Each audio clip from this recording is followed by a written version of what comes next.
Halo Sobat Donghua, pasti pada penasaran kan dengan kelanjutan BTTH Ranah Dewa? Oke lah, tanpa berlama-lama lagi, yuk langsung masuk ke alur ceritanya.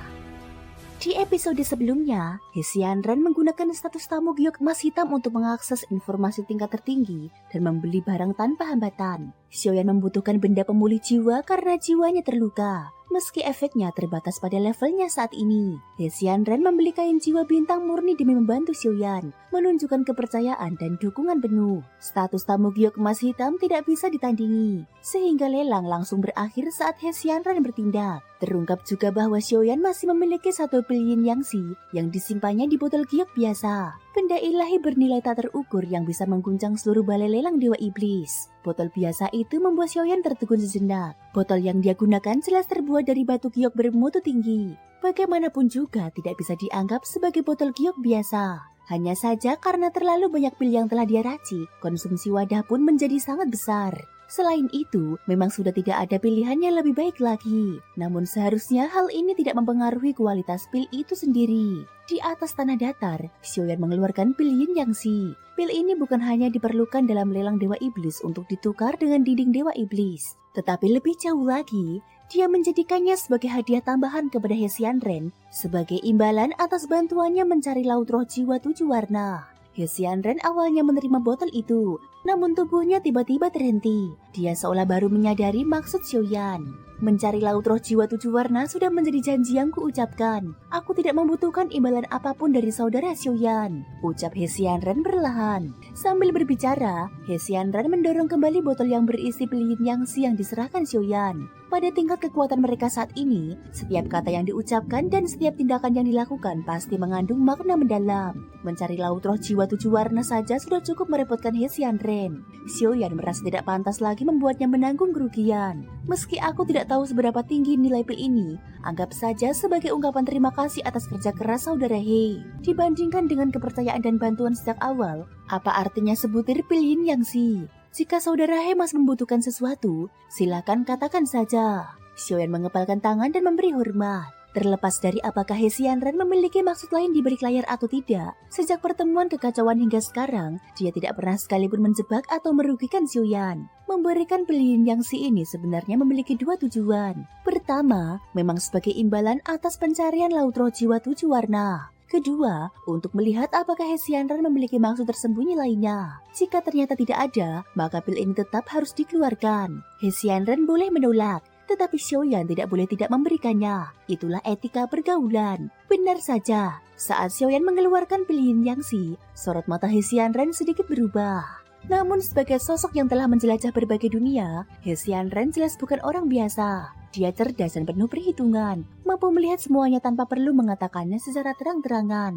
Terlepas dia menerima atau tidak, setidaknya di dalam hatinya akan merasa lega dan menilai Xiaoyan sebagai orang yang layak dijadikan sahabat, bukan sosok dingin yang hanya memiliki rasionalitas tanpa rasa. Sejujurnya, pil ini sebenarnya tidak terlalu berguna bagiku. Alasan aku memperhatikannya adalah karena jumlah alkemis yang mampu meraciknya sangatlah sedikit. Bisa dibilang hampir tidak ada. Karena kelangkaannya itu, pil ini sangat laku di kalangan para dewa abadi. Dengan pil ini, hampir semua informasi bisa ditukar. Bahkan aku berani menjamin, jika pil ini dilelang, kabar tentang laut roh jiwa 7 warna akan segera muncul. Pilihannya ada padamu.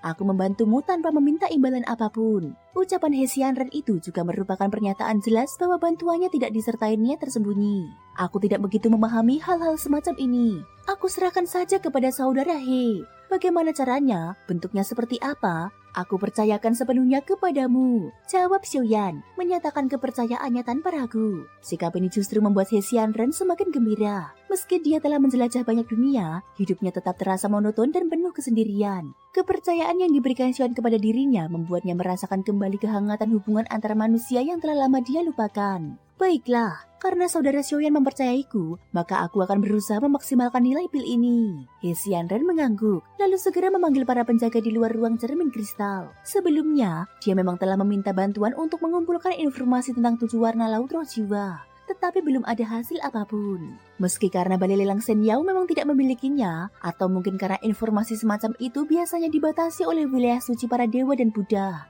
sehingga tidak bisa diungkap sembarangan, bahkan kepada tamu VIP emas hitam sekalipun. Aku ingin melelang sebuah pil dewa. Panggilkan penilai paling kuat dari balai lelang kalian, ujar Hesian Ren. Para penjaga segera menjawab dan memanggil seorang penilai harta dengan status lebih tinggi. Setelah dikonsumsi, pil Yin Yang Si dapat membelah diri dan menciptakan satu klon yang memiliki aura dan kekuatan identik dengan tubuh asli. Itulah kegunaan pil ini, ucap Hesian Ren sambil memandang penilai harta bernama Chen Sheng dan menjelaskan tanpa tambahan berlebihan. Pil Yin Yang Si, aku pernah mendengar namanya, tetapi belum pernah melihatnya secara langsung. Balai lelang pun belum pernah menerima pil semacam ini sebelumnya. Apakah pil ini memiliki batasan tingkat kultivasi?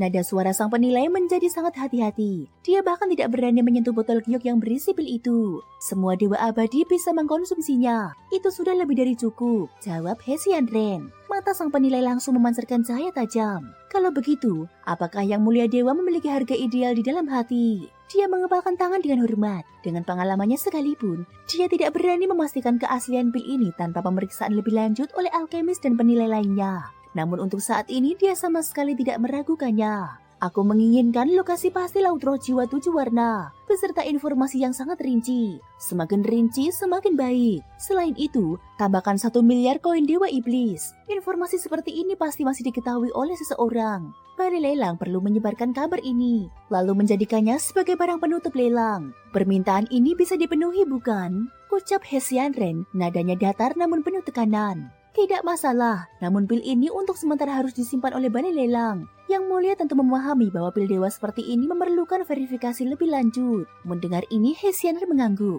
Sang penilai pun dengan sangat hati-hati memasukkan botol giok itu ke dalam sebuah kotak, tanpa menyentuhnya secara langsung. Pil tersebut segera dibawa ke ruang penilaian. Puluhan ahli dipanggil, dan alkemis terkuat turut dihadirkan untuk melakukan verifikasi bersama. Dalam kitab pil, mereka menemukan catatan tentang pil Yin Yang Si. Bentuk, aroma pil, dan ciri-cirinya sepenuhnya cocok. Tidak diragukan lagi, ini benar-benar pil Yin Yang Si asli. Pil semacam ini pasti akan membuat banyak dewa abadi tergila-gila. 1 miliar koin Dewa Iblis mungkin masih bisa dicapai. Tetapi informasi tentang Laut Roh Jiwa 7 warna sangatlah langka. Itu adalah wilayah terlarang yang telah lama hilang dari catatan wilayah suci para dewa dan Buddha. Bahkan para ahli di sana pun belum tentu mengetahui detailnya. Karena pil ini asli, maka sesuai permintaan Hesian Ren, informasi tentangnya segera disebarkan dan dijadikan sebagai barang pamungkas lelang. Di dalam ruang cermin kristal, Xiaoyan mengeluarkan kain bintang jiwa murni yang baru saja dia peroleh dari lelang. Dalam sekejap kain itu berubah menjadi energi jiwa murni. Dengan satu gerakan pikiran, Xiaoyan menyerapnya sepenuhnya, dan kekuatan jiwanya pun dengan cepat pulih ke puncak. Namun, satu jiwa yang hilang tetap tidak bisa dipulihkan. Bukan karena kain bintang jiwa murni tidak memiliki efek tersebut, melainkan karena jiwa Xiaoyan telah mencapai tingkat jiwa alam Voi. Pada tingkat ini, benda seperti itu saja tidak cukup untuk memulihkan jiwa yang cacat. Apakah ada hasilnya? Tanya Hesian Ren. Xiaoyan tersenyum pahit. Tidak terlalu besar, tapi setidaknya jiwa yang terkuras parah belakangan ini bisa sedikit bernafas. Ucap Xiaoyan, lelang masih berlanjut. Jika saudara Xiaoyan memiliki sesuatu yang menarik, katakan saja. Soal koin Shen Yao tidak perlu khawatir, ujar Hesian Ren dengan nada berani, memberi Xiaoyan hak istimewa tertinggi. Sikap yang benar-benar menunjukkan kekayaan dan kepercayaan dirinya. Sementara itu, Yao Nantian yang berada di samping hanya bisa terdiam tanpa berkata apa-apa. Dia tahu betul kapan harus bicara dan kapan harus menutup mulut. Tidak bertanya, tidak ikut campur, dan tidak menyinggung apapun. Setidaknya dengan begitu, dia tidak akan menarik bencana maut ke atas dirinya sendiri. Thank you guys sudah mendengarkan ceritaku di episode kali ini sampai akhir. Ikutin terus kelanjutan episode berikutnya ya. Terima kasih buat kalian semua yang udah subscribe, like, dan komennya. Semoga hari kalian menyenangkan. Sampai jumpa dan bye-bye.